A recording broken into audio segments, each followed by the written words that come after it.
create an obesity and heart disease and cancer epidemic than if we had planned it from scratch. We could do a little worse, though, if we work really hard. We can give people an Atkins diet.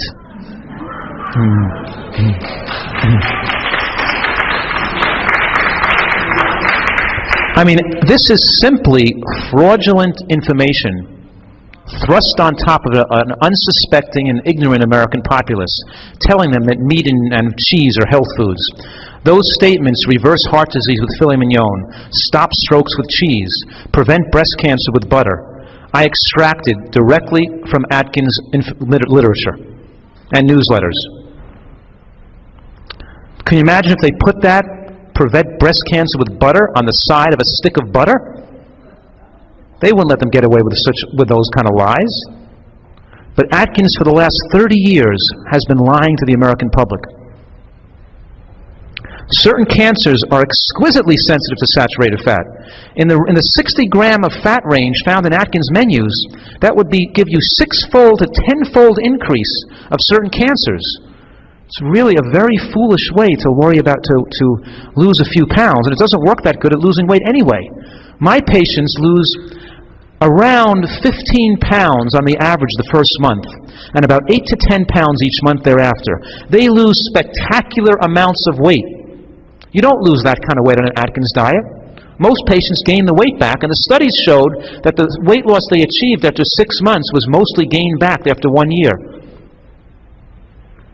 Here's an analysis of the Atkins menu directly from his book, Atkins' New Diet Revolution, which contains 60 grams of saturated fat and about 6,000 milligrams of sodium. So if you don't get a heart attack first, you'll get a stroke. Atkins had heart disease.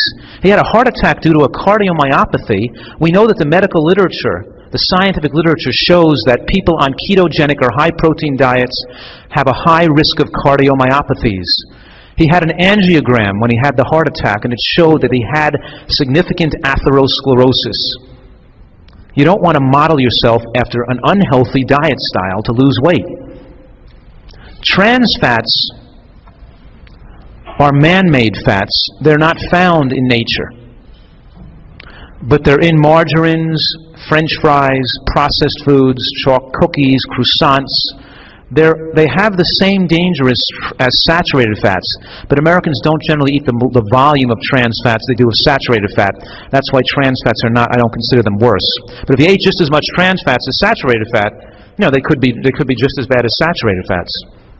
When we look, the reason why olive oil, for example, has such a good rep is because the studies compared it to butter and margarines and other sources of trans fat. I repeat again, that just because olive oil is better than having butter or better than margarine and other types of fats doesn't make it a health food. You can't pour oil all over your food and expect to maintain a healthy weight or live as long as a life possible than if you kept those empty calories to minimal amounts. There are 2 types of essential fats. There's omega-6 fat and omega-3 fat. Scientific studies show that excesses of both types of fats increase cancer rates. The American diet has a 25-to-1 ratio between 6 to 3. It's true, we don't eat enough 3 fats because we don't eat green vegetables and beans and nuts and seeds. We eat processed foods, oils, and animal products, so we're taking in too much omega-6 fats. But don't think it's healthy. Just because Americans don't take much omega-3 fat, don't think it's healthy to start pouring flaxseed oil over everything you're eating and taking flaxseed oil capsules. That's not healthy for you. What's healthy for you is to eat the whole food with all the nutrients that nature put in those high omega-3 fats, such as ground flax seeds in your oatmeal, or in your banana ice cream that you can make with frozen bananas whipped in the blender or whipped in the Vitamix or the food processor with a little bit of soy milk. Make a fantastic ice cream with little flax seeds on top, or throw some frozen strawberries in there. Or eat your green vegetables or soybeans or sunflower seeds or walnuts, and you get plenty of omega-3 fat in the whole food. Flax seeds, not flaxseed oil, has shown the powerful protection against breast cancer and against prostate cancer. But you don't have to, it's not hard to get these beneficial fats into you when you eat a diet that's well balanced.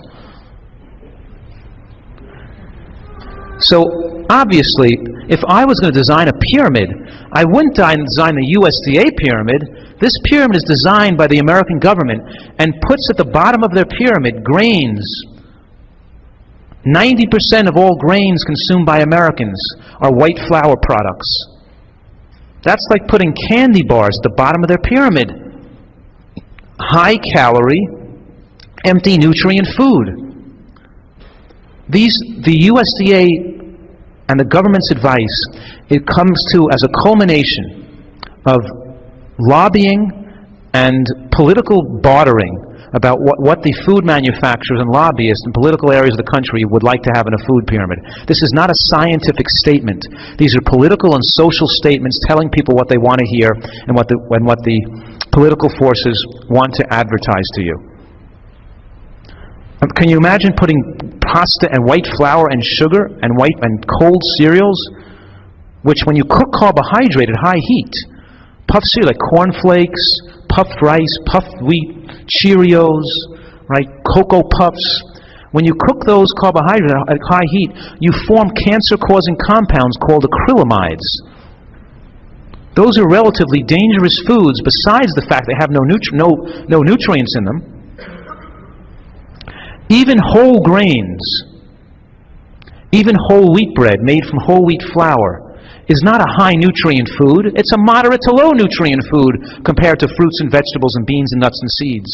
But then when we process that moderately low nutrient food and we make it into white flour, we lose another 90% of, then we lose 90% of the vitamin E, and 95% of the fiber is washed away, and 90% of the minerals are taken out. So that white flour product you have is essentially just a source of calories with no nutrients to support it.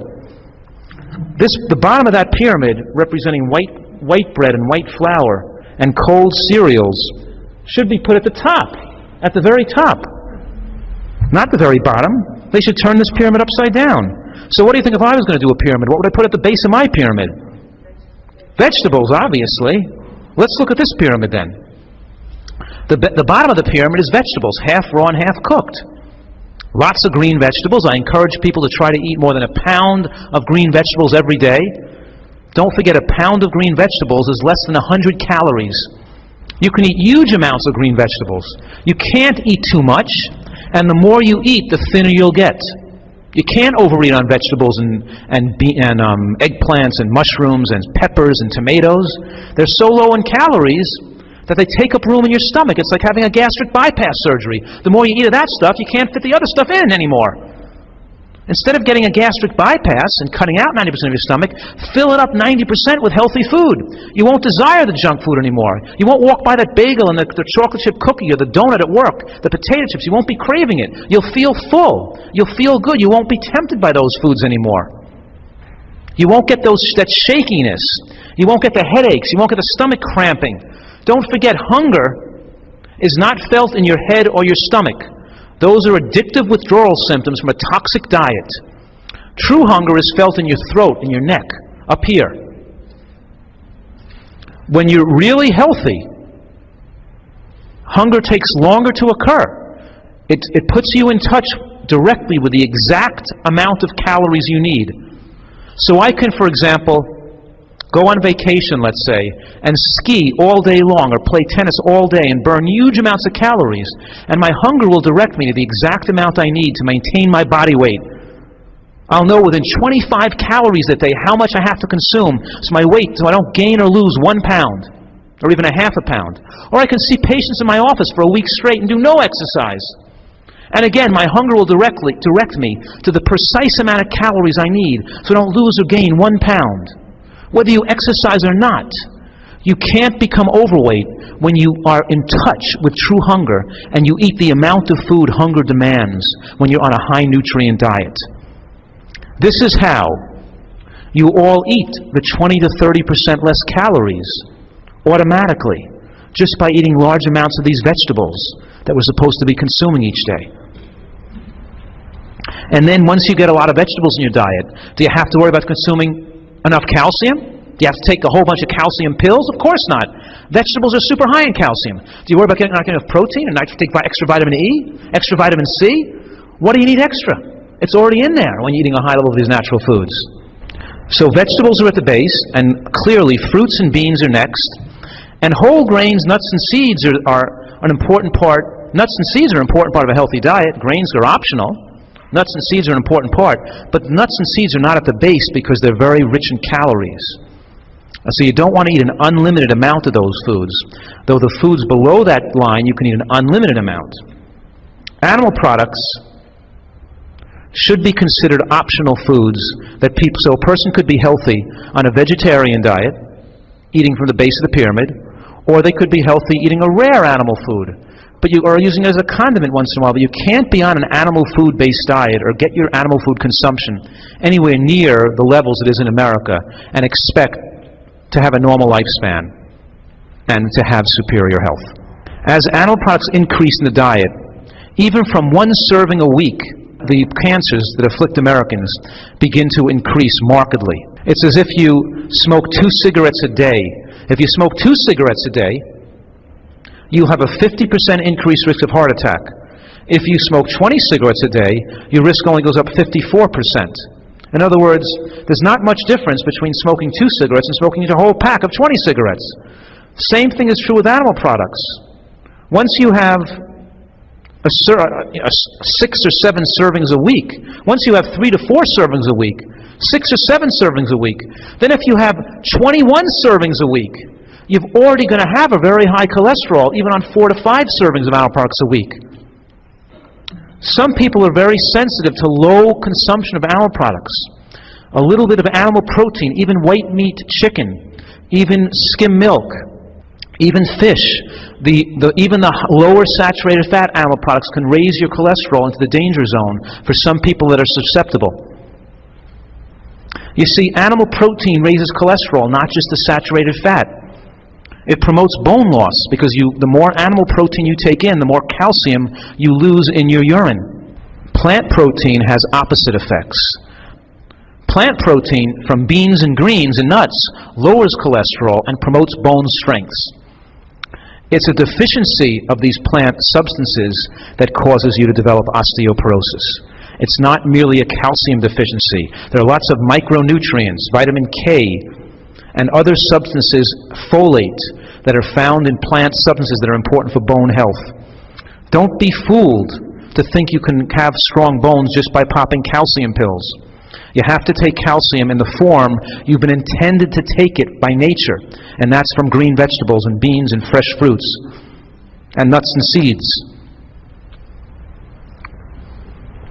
When you eat a vegetable-based diet, it will radically lower your cholesterol and prevent you from ever having a heart attack.